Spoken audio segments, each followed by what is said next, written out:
Benvenuti a una nuova puntata di Pagine Sarde. Sono contenta di avere oggi qua con noi Marina Rita Massidda, che è una giovane signora che si è occupata di un libro di fotografie che riguarda la sua famiglia. Infatti le foto sono del nonno fotografo, e raccolgono una selezione di fotografie del Novecento, esattamente dal 1915 al 1957, delle fotografie che riguardano sicuramente la sua famiglia, ma in generale l'isola dell'Asinara. Sarà lei stessa a presentarci il suo lavoro e a presentarsi anche lei. Prego, Grazie, Marina.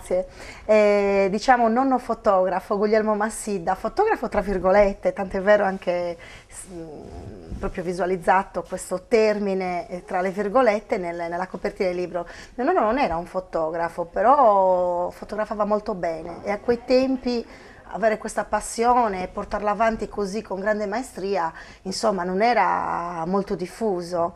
Lui si interessava tantissimo, leggeva forse delle istruzioni, qualcosa, in più ci metteva tutto il cuore per immortalare quest'isola alla quale lui era molto molto legato. In realtà mio nonno faceva il maresciallo di marina all'Asinara e poi dopo la guerra diventò un impiegato postale a Cala d'Oliva.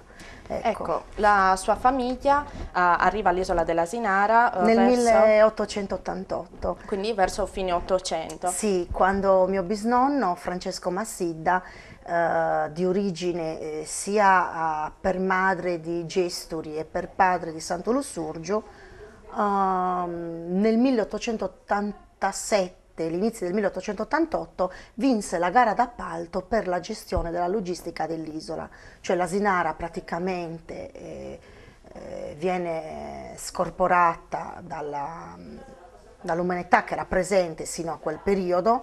Sappiamo benissimo che Re Umberto I appunto decide questo scorporo e tutte le famiglie appunto lasciano l'Asinara a loro malgrado per poi fondare Stintino oppure trasferirsi anche nelle zone limitrofe, la Nurra, addirittura anche a Sassari. Comunque l'Asinara inizia una nuova epoca. Sull'isola il carcere, sull'isola una persona, un imprenditore che si interessasse della logistica, diciamo anche dell'economia in un certo senso, quindi dei forni, del pane, degli empori, diciamo dei negozietti dove si vendeva un po' di tutto. E questo appunto lo ottenne mio bisnonno. Egli al momento della vincita della gara d'appalto si trovava a Faenza, in provincia di Ravenna, per le nozze. Stava per sposare questa donna, Anna Marri, 19 anni, lui ne aveva 32. Gli sposi vanno ad abitare a Cala d'Oliva. Ecco, Cala d'Oliva è una delle Sì, località dell'Asinara. diciamo che Cala d'Oliva è una delle località più importanti dell'Asinara, come Cala Reale, di facile approdo. Si nomina spesso Cala d'Oliva, diciamo così, è un borgo molto suggestivo. E lì mia bisnonna con mio nonno ebbero 12 figli. 12 figli che comunque, una volta raggiunta una certa età, lasciavano l'isola per poter studiare.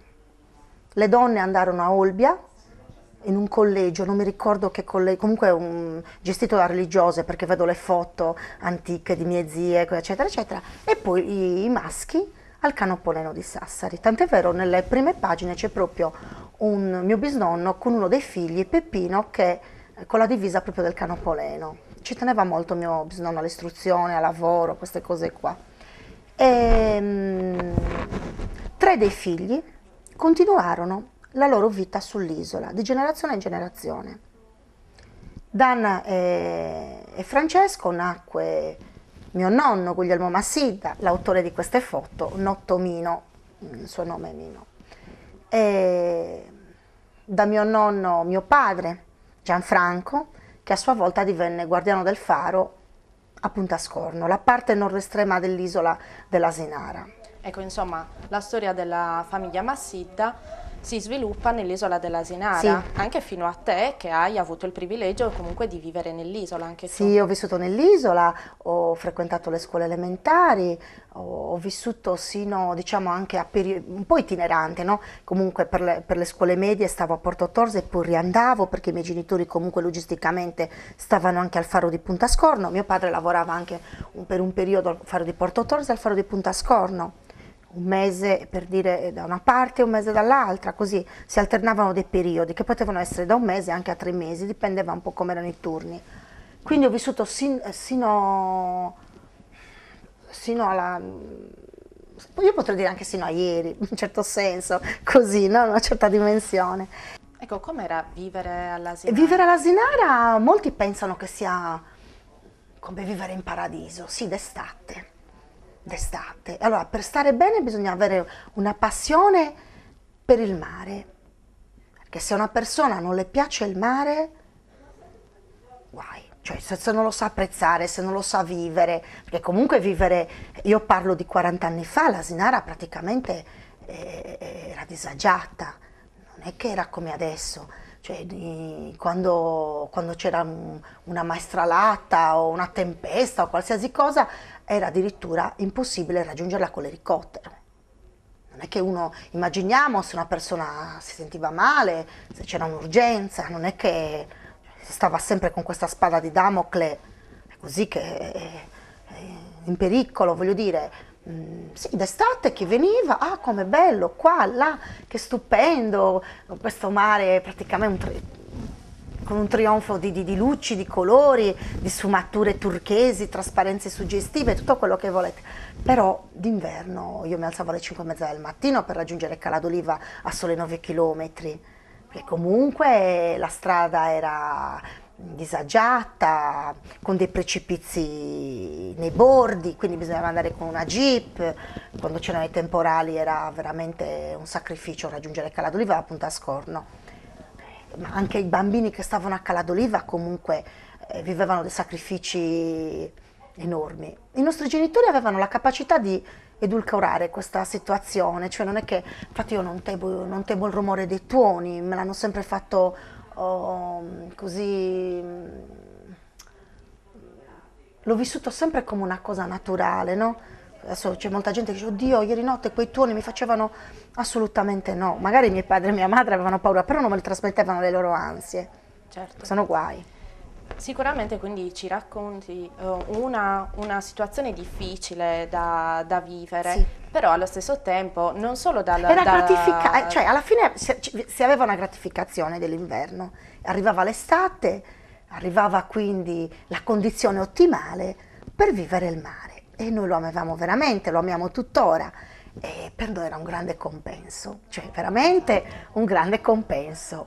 Ecco, e questa grande amore, grande passione per il mare, certo lo ritroviamo nel libro di Sì. fotografie, ma lo troviamo anche in alcuni articoli che lei stesso Sì, ha scritto per altre riviste. per altre riviste Sì. e da questi articoli emerge prepotente questa passione Molto, per i molto. ricordi, per la passione che le è stata trasmessa, per ciò che lei stesso ha vissuto all'isola dell'Asinara. Io intendo il mare in tutte le sue dimensioni, non solamente il mare calmo piatto, mi piacciono le mareggiate, quando si infrange proprio l'onda nello scoglio, diventa come un'esplosione di salsedine, proprio il mare con la M maiuscola, il mare è anche il mare di fuori, come si dice, con le rocce, anche un po' inquietante, un po' misterioso, non solamente il mare dal punto di vista così vacanziero, no?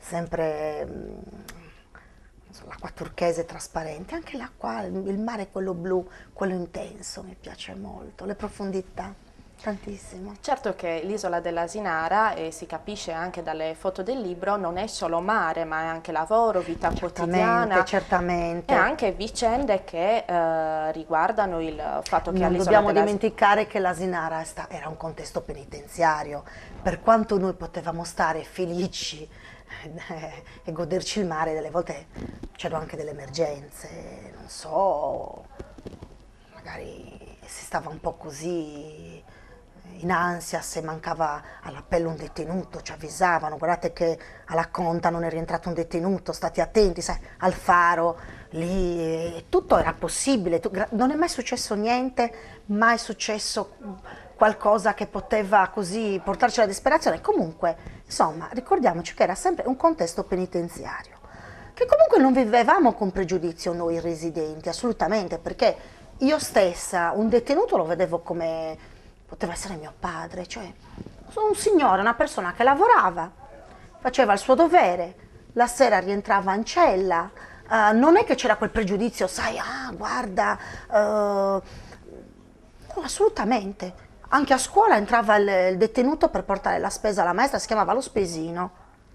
Era il detenuto addetto proprio alla consegna, diciamo così, della spesa, possiamo dire alle massime autorità del posto. E quando entrava lo spesino in classe, tutti i bambini a salutarlo come se entrasse una qualsiasi altra persona, con tutto il rispetto, assolutamente. Non c'era il pregiudizio verso il detenuto, non ce lo inculcavano nella mente, quello, sai, con parole irriverenti, no, tranquillamente. Ecco, però non c'era solo il carcere all'Asinara, dicevo poco fa che le foto di suo nonno riguardano anche scene di vita quotidiana, Sì, di lavoro, di sì, pesca. di pesca, di si pesca, è chiaro, coltivazione. all'Asinara si pescava oppure si cacciava, è inutile dirlo, per la caccia c'erano penso dei permessi, però a pescare, la pesca era l'attività più praticata così, da dilettanti, ma era anche molto facile pescare, anche la persona meno pratica riusciva a pescare qualcosa, perché comunque il pesce era abbondante, era un'isola comunque che dava questa possibilità proprio, anche se una persona non era, sino al giorno prima non era appassionata di pesca, lo diventava. Lo diventava. La diventava. Mi diceva che suo nonno comunque passione per la fotografia, però non per la fotografia di posa, amava molto Sì. immortalare i suoi soggetti, per esempio mentre lavoravano. Sì, proprio l'azione, sembra quasi proprio che lui, diciamo che queste foto auspicavano un qualcosa già dall'epoca, auspicavano questo presente, cioè lui sembra quasi che voleva immortalare l'Asinara, l'azione, il movimento. Noi sfogliando il libro vediamo proprio le persone, che cosa facevano, come si approcciavano al lavoro. Ho voluto mettere in rilievo le tematiche, no? Le donne e i bambini, il tempo libero, il carcere, il lavoro, il bestiame. Insomma, queste tematiche attraverso queste immagini che comunque non sono le solite immagini che possiamo mettere così per decorare un comodino, un comò, una cosa. Sono immagini proprio, potrei dire così, forse non grammaticalmente sbagliato, parlanti, diciamo, comunicano. Insomma, delle foto che raccontano, Sì, tant'è che vero che una raccontano. delle sue scelte è stata quella anche, per quanto riguarda la struttura del libro, di mettere solo delle piccole didascalie. Sì, io ho voluto proprio essere sintetica nelle didascalie. Se dovessi prepararne un altro, magari sarò più, diciamo, più ampia nella descrizione. Questa volta ho proprio voluto dare più spessore all'immagine. Spero che ci sia un altro libro, anche perché materiale ne ho ancora tantissimo, tanto. E tecnicamente ben riuscito, perché comunque l'ho fatto vedere a persone che si intendono di queste cose. Ecco, quindi mi auguro che ci sia un secondo testo. Ecco, scene di vita quotidiana, scene Certo, di lavoro, certo. però ci sono anche delle fotografie che ricordano in qualche modo delle realtà storiche che hanno riguardato l'isola. Sì. In particolare mi ha colpito una foto della figlia di Haile Selassie, che Nepos. ha una principessa che ha un nome lunghissimo, Sì. principessa del melograno d'oro, Verze Romana Work. Work. È una foto dove Dove lei tiene i suoi due bambini. raggiunse Cala Reale appunto accompagnata dai suoi dignitari, diciamo così, dalla sua servitù, tra virgolette, le persone che accompagnavano appunto lei essendo una persona autorevole. Ecco, intanto perché arrivano nell'isola? Arrivano nell'isola perché sappiamo benissimo lì vi era appunto una struttura sanitaria e quindi arrivo lì per la contumacia, per essere appunto protetta, diciamo così. Lei praticamente non si ammalò, ma il bambino morì nella struttura attualmente chiamata la Casa del Parco. In realtà in passato fu un ospedale e morì proprio nella stanzetta entrando a sinistra. Fu l'ultimo corpicino, diciamo, che venne cremato sull'isola dell'Asinara, nel forno crematorio proprio di Cala Reale.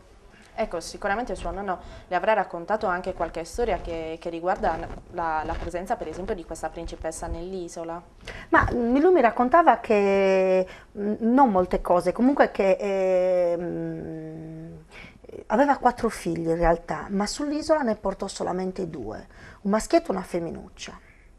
La femminuccia e lei ripartirono e raggiunsero Torino, mentre il maschietto purtroppo non ce la fece, morì. Ecco, ci sono tante foto particolarmente suggestive all'interno del suo libro, ma c'è una alla quale lei è più affezionata per un ricordo particolare, perché magari è legata alla sua famiglia, alla sua infanzia? Ma tutte mi danno un'emozione comunque, tutte. Ecco, una cosa che ci tengo, il mio libro non è che vuole istruire il lettore sull'Asinara, non è che vuole fare una lezioncina. La mia intenzione è di comunicare, di trasmettere proprio un'emozione, come quando uno ascolta una canzone, no? Senti qualcosa così dentro il cuore, dentro l'anima, è così questo libro, non è che si prefigge altre mete, anzi comunque delle didascalie così brevi, così diciamo piccole, non è che voglio semplicemente dare un'emozione e vedo che ci sono riuscita. Molte persone hanno proprio ammesso di aver sentito così, provato un po' dei momenti così, ho toccato la loro emotività, ecco, solleticato la loro emotività. Assolutamente sì. Lei mi diceva di una foto in particolare, beh, è la foto di Puntascorno, del Faro, dove ho vissuto. Avevo l'età di 6 mesi quando mi hanno portato al Faro di Puntascorno, nel febbraio 1966. Da lì poi sino all'età di 20, perché poi 23 e 22 anni, perché ripeto, poi mio padre stava un po' all'Asinara, un po' a Porto Torre, quindi cercavo o lavoro, studi permettendo, di andare e tornare. Di dividere, sì, comunque sempre l'Asinara presente nella mia vita. Vivere in un faro è un'esperienza molto singolare, è come vivere sospesi tra il mare e le stelle, cioè proprio lì vedi il mare 24 ore su 24 e capisci veramente chi è questo signore vestito di blu, così infinito, così importante. Mi ricordo quando c'erano i soccorsi delle navi con i rimorchiatori dalla finestra. Navi in pericolo, navi in avaria, in balia delle onde arrivavano i rimorchiatori e osservarli col binocolo, col cannocchiale, lì pian piano, rimanere col fiato sospeso. E abbiamo visto delle cose piacevoli, ma delle cose anche molto spiacevoli, purtroppo. Da quella torre, faro costruito per volere del generale La Marmora, ecco, mi ha in qualche un modo monumento sull'acqua lo chiamo sempre io, un castello sull'acqua, non lo so come definirlo. Ecco, credo che questa sua definizione abbia in qualche modo anticipato ciò che volevo chiederle, perché si dice un po' che chi vive in un faro instaura un po' un rapporto speciale, intanto col mare, però col faro stesso, no? È giusto questo? Ma il faro a parte che io ho sempre presente di fronte a me proprio come era strutturato all'interno. Entri ed è quasi, sembra, non dico di entrare al Duomo di Milano, ma quasi. È presente quando c'è la definizione, le chiese dell'umanesimo e le chiese, quando uno entra in una chiesa del Medioevo, no, si sente piccolino, si sente, è così proprio il faro di Puntascorno. Quando si entra ti senti piccino piccino, in queste stanze così grandi, maestose, addirittura come parli avviene subito l'eco della voce, con tutto che c'erano comunque dei mobili, delle cose. Nel pian terreno, come si arriva, ci sono degli uffici, poi c'è una stanza addetta al forno, proprio il forno per fare il pane, la lavanderia con le vasche dove si lavava proprio con gli scivoli così zigrinati per lavare bene la biancheria a mano, e poi la stanza della cisterna, con questa cisterna, con questo pozzo che raccoglieva l'acqua piovana che si depositava sul terrazzo del faro, e poi questa pompa a manovella che si girava proprio per recuperare l'acqua. Ma poi nel piano successivo, l'appartamento dove stavamo noi, è un altro appartamento dove solitamente vivevano i fanalisti chiamati scappoli. Al giorno d'oggi questa parola è un po' fuori uso, è single, diciamo così. E così al piano superiore vi era un appartamento grande per il fanalista con famiglia e l'altro attivo, diciamo così, dove stava solitamente un fanalista scappolo, non sposato, o perlomeno che aveva deciso di non vivere con la sua famiglia, magari viaggiava, si organizzava diversamente.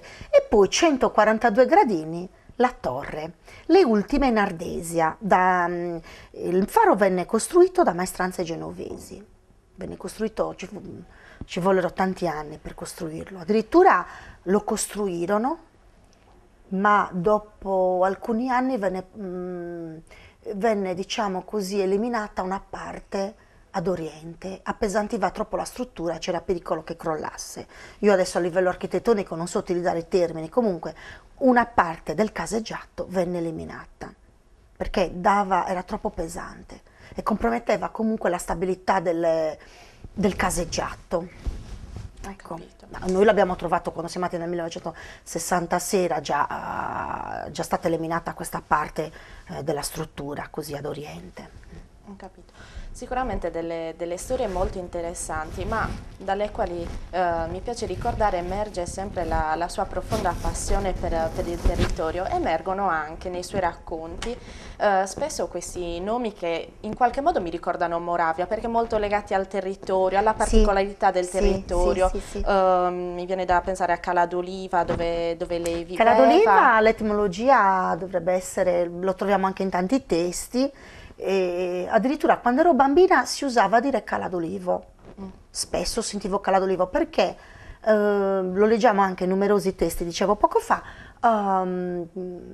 l'etimologia è rivolta all'olivastro selvatico, quindi più che l'oliva frutto, proprio l'olivastro selvatico, la pianta, diciamo così, l'arbusto, chiamiamolo come va, proprio rivolto a quello, perché si trovavano numerose piante di olivastro selvatico e si trovano tuttora in quel tratto dell'Asinara, ecco. La spiaggia delle Perline. La spiaggia delle Perline, qualsiasi residente della mia epoca se la ricorderà, praticamente rimane proprio in un piccolo tratto di costa vicino al porticciolo di Cala d'Oliva. Nel 1920 o 1921 un bastimento che trasportava un sostanzioso carico di perline che venivano utilizzate per impreziosire i pizzi, i merletti dei vestiti, si incagliò. E quindi il carico andò disperso proprio in questo tratto di costa e vi erano proprio una miriade di perline tra la sabbia. Mi ricordo che erano rosse, gialle, bianche e blu. Anche un insegnante, non so, un giorno parlò in un giornale, in un quotidiano di questa spiaggetta che, ricordo, lesse un articolo su un giornale e lei diceva che si ricordava un insegnante del passato, penso degli anni 50, così, dall'Asinara, e gli rimase molto colpita da questa storia, così. Insomma, le perline si trovano ancora? Le perline sino a 20 anni fa c'erano ancora, perlomeno. Io le ho viste, poi penso che ormai con tutte le mareggiate, Quando ero bambina si andava spesso alla spiaggetta delle Perline, era come, non so, nelle giornate tiepide di primavera, o si andava a fare la passeggiata, perché poi a Cala d'Oliva c'era la passeggiata o alla Madonnina o al Cannone oppure si andava, sa, quelle cose dei piccoli centri, no, i luoghi di aggregazione, oppure certe volte dice se facciamo la passeggiata sino alla spiaggetta delle Perline, e vabbè, e si andava lì, si sognava anche un po'. Ecco, questo ricordo della spiaggia delle Perline mi sembra di ricordare la prima volta che sua nonna la portò a vedere la spiaggia. Lei era piccola, aveva solo 7 anni. 6-7 anni, sì, sì, sì. E comunque fa parte di quei ricordi. Mi portava anche molto, guardi, sembra così, ma mi portava anche molto al cimitero di Cala d'Oliva, perché secondo me è un luogo importante. In questi paesini, i cimiteri, gli epitafi parlano tantissimo. Sono dei libri sotto le stelle, cioè delle pagine, gli epitafi, si può vincere, non so che in quel periodo c'era un'epidemia, una malattia, possiamo evincere per esempio che nel 1909 morì la figlia di un direttore del carcere dell'Asinara, tant'è vero c'è un epitaffio, eccetera, eccetera, dove sepolta proprio nella cappelletta insieme ad altri 2 bambini che suppongo siano sempre figli delle massime autorità, sepolte nelle cappellette proprio come protezione di questi corpicini. C'era questa usanza in Sardegna proprio di seppellire i bambini o perlomeno le persone di un certo, diciamo così, di un certo spessore sociale del posto dentro le cappelle, dentro le chiese, ecco, e troviamo appunto 3 bambini nella cappelletta del cimitero di Cala d'Oliva, sicuramente tutti e 3 figli di direttori. In 110 anni di carcere solo un direttore morì all'Asinara e venne sepolto al cimitero di Cala d'Oliva, della tomba come arriviamo sulla destra, e poi alcuni bambini, sempre figli del direttore. Comunque è un cimitero particolare quello di Cala d'Oliva. Uno quando arriva dice come mai le tombe tutte a destra e a sinistra abbiamo tombe per terra, cioè proprio a contatto con la terra, mentre dall'altra parte abbiamo le tombe, diciamo, molto modeste, però col cemento, con la lapide, perché comunque purtroppo c'era una sorta di tra virgolette, non so come dire, di classismo. A sinistra venivano sepolti i detenuti. Molte famiglie non li volevano, c'era questo pregiudizio, non li accettavano più nemmeno da morti. Oppure non costava trasferire una persona, una salma da un posto all'altro, per cui a sinistra abbiamo proprio un tratto del cimitero modesto, proprio così, e dall'altra le tombe dei congiunti che venivano a mancare, delle famiglie del posto, ecco. Ho capito, magari non una discriminazione da vivi, ma da morti. Ma nemmeno, forse... Ma non lo voglio dire nel tono, in un tono negativo, forse era proprio perché comunque anche questi detenuti poveretti non avevano denaro, le famiglie non mandavano il denaro per fargli una tomba, diciamo così, dignitosa, ecco, una croce di legno, il nome e basta, niente di più. È sufficiente. Era sufficiente, ma sì, poi... Va bene, ricordiamo magari qualche storia, magari tramandata da suo nonno, da sua nonna, ma anche da suo padre. Mio padre, se inizia a parlare di lui guai, cioè l'avrei voluto qua in questo momento perché lui è proprio un libro, cioè lui 40 anni, 44 anni di vita all'Asinara, di tutto di più.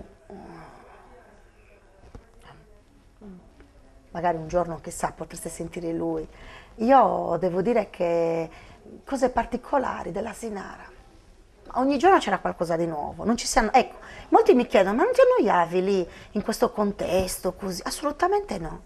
Le famiglie a Cala d'Oliva, per esempio, erano molto unite. Sì, ci sarà stato il pettegolezzo, la signora si è ingrassata dopo il parto, io le sentivo queste cose, ma come in tutti i piccoli, però o per egoismo o per amore, non lo so, c'era molta unione. Se uno stava male ci si dava una mano, uno andava, l'altro tornava, che hai bisogno di qualcosa, proprio una buona aggregazione. Noi stavamo appunto a Scorno, un po' più lontano, 9 chilometri, sembrano pochi ma sono tanti in un'isola. Quando ero bambina io c'erano i miei nonni, Ida e Mino, che stavano a Cala d'Oliva, e poi il fratello di mio nonno Umberto, che era un imprenditore, a Calareale, aveva un negozio, quindi ha continuato il lavoro del padre Umberto. E poi Umberto aveva un figlio, aveva 3 figli, uno dei quali divenne negli anni '80 direttore sempre del carcere dell'Asinara. Insomma, siamo sempre così, sempre la generazione continua, sono 4 generazioni della nostra famiglia che comunque rimangono sull'isola. A parte che all'Asinara dovevi avere per forza un lavoro, una motivazione, non è che potevi, nessuno risiedeva, un disoccupato non poteva mai risiedere all'Asinara. Solitamente la struttura, allora, uno era un agente di custodia, diciamo così, una guardia, si chiamavano agenti di custodia, attualmente polizia penitenziaria, poi dei civili chi c'era? L'agronomo, l'elettricista, il sacerdote. Non dimentichiamo la figura del sacerdote a Cala d'Oliva, perché era una sorta di psicologo, di faro, era una cosa importantissima, ma collaborava col direttore. Cioè era una specie magari in una città, sai, ma lì il sacerdote era un faro, era una cosa importantissima. Io ho fatto anche catechismo, c'era il detenuto che era il sacrestano. Mi ricordo che quando ero bambina io c'era anche un detenuto che stava convertendo al cattolicesimo e lui era un rabbino, mi pare, qualcosa del genere, io piccola, comunque mi ricordo questa parola. Ed era importantissima la figura del sacerdote all'Asinara, molto, molto. Senta Marina, per concludere credo di aver intanto intuito la volontà che questo lavoro non sia fine a se stesso ma che continui. Speriamo, speriamo. Ci tenevo a dire una cosa, mi dispiace tornare indietro nell'argomento, però ci tengo molto proprio perché mi piace dare spessore alla memoria, cioè quando io do spessore a mio nonno, a mio bisnonno, do spessore anche a tutte le genti che hanno vissuto con loro sull'isola dell'Asinara, la famiglia che stava accanto alla mia bisnonna. E poi una cosa, ci tengo a dire che Anna Marri, dopo la morte di mio bisnonno, sua moglie, divenne lei imprenditrice sull'isola per 12 anni. Quindi abbiamo all'Asinara una donna di 52 anni che diventa imprenditrice, manager. E per quei tempi svolgere un lavoro in un contesto penitenziario sicuramente non era facile. Una donna che a quell'epoca, poteva fare al limite l'insegnante elementare. Ecco, la sorella di mio nonno all'Asinara fece l'insegnante elementare. Quindi diciamo ci siamo un po' radicati su quest'isola. Ecco, ci è piaciuta tantissimo. Mi piace chiudere questa nostra chiacchierata con il ricordo di queste donne comunque l'Asinara è donna, mi sa comunque che importanti nell'isola dell'Asinara. Sì. Io ringrazio lei per essere stata Grazie nostra ospite. Nell'attesa dei suoi prossimi progetti sull'Asinara e sulle foto della sua famiglia, ci tengo. Io la ringrazio ancora per essere stata con noi. Io vi do appuntamento ad una prossima puntata di Pagine Sarde e nel farlo ringrazio la libreria Odradek che ci ospita oggi. Grazie.